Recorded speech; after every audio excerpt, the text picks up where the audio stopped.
Hey everyone, welcome back to my YouTube channel. In the previous lecture, I tell you about the meaning of business environment and the introduction of business environment. But in today's video lecture, we will move further and discussing about the concept of business environment.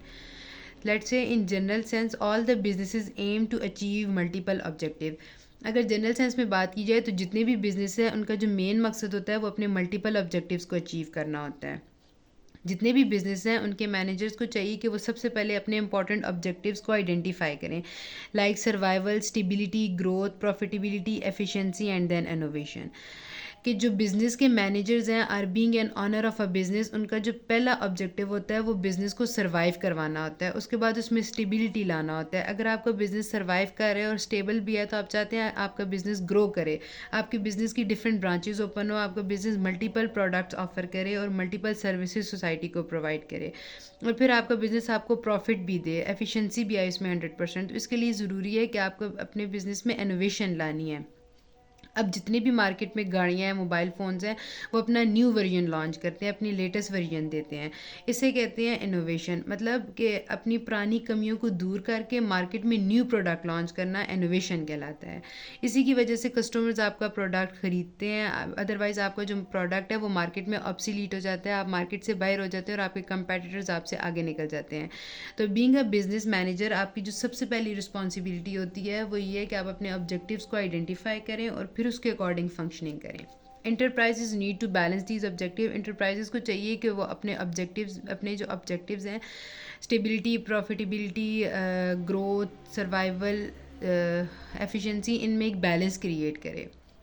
Next है profit is the biggest stimulus for the survival of the business and its future development. अगर आप कोई business के survival चाहते हैं तो आप profit create करेंगे बिजनेस में. मतलब आपकी जो फ्यूचर डेवलपमेंट है वो किस चीज़ पे डिपेंड कर रही है कि आपका बिजनेस आपको प्रॉफिट दे रहा है या नहीं. आप बिजनेस शुरू ही इस मकसद से करते हैं कि आपको प्रॉफिट मिले. अगर आपको प्रॉफिट नहीं हो रहा तो आप सर्वाइव नहीं कर सकते, आप स्टेबल नहीं है, आप ग्रो नहीं कर सकते, एफिशिएंसी नहीं ला सकते.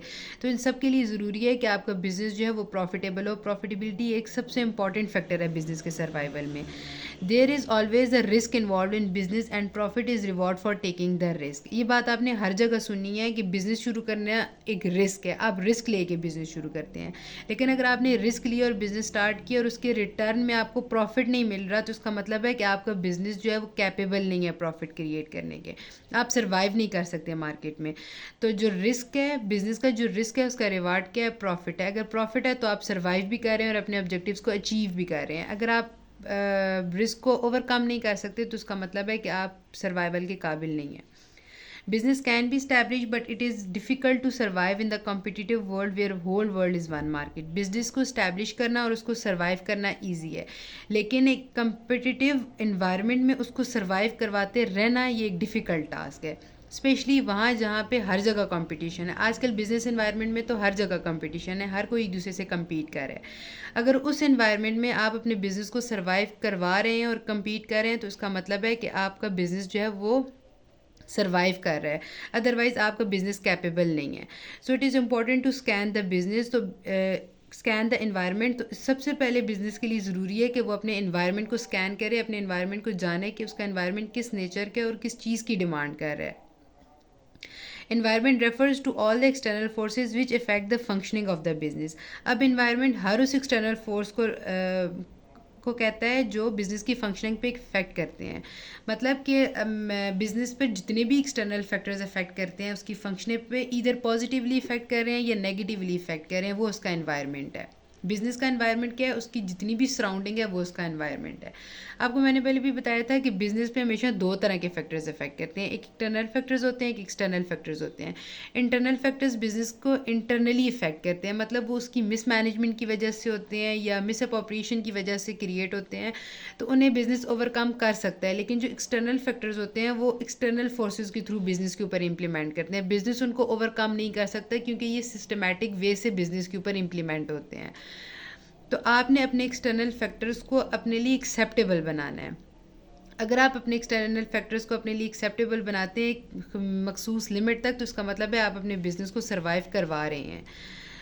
तो अगर जो सराउंडिंग है आपका बिज़नेस, जहाँ पे आप ऑपरेट कर रहे हैं, वो आपका बिज़नेस एनवायरनमेंट है। बिज़नेस को चाहिए कि वो अपनी इन चेंजेस को एक्सेप्ट करे और इन्हें अडॉप्ट करे ताकि वो मार्केट में सर्वाइव कर सके। तो इसलिए ज़रूरी है कि बिज़नेस एनवायरनमेंट में सर्वाइव करने के लिए अपने एनवायरनमेंट की एनालाइजेशन ये बहुत ज़रूरी फैक्टर है। तो that's it from my side. I hope you will understand the topic. See you in the next video. Bye bye.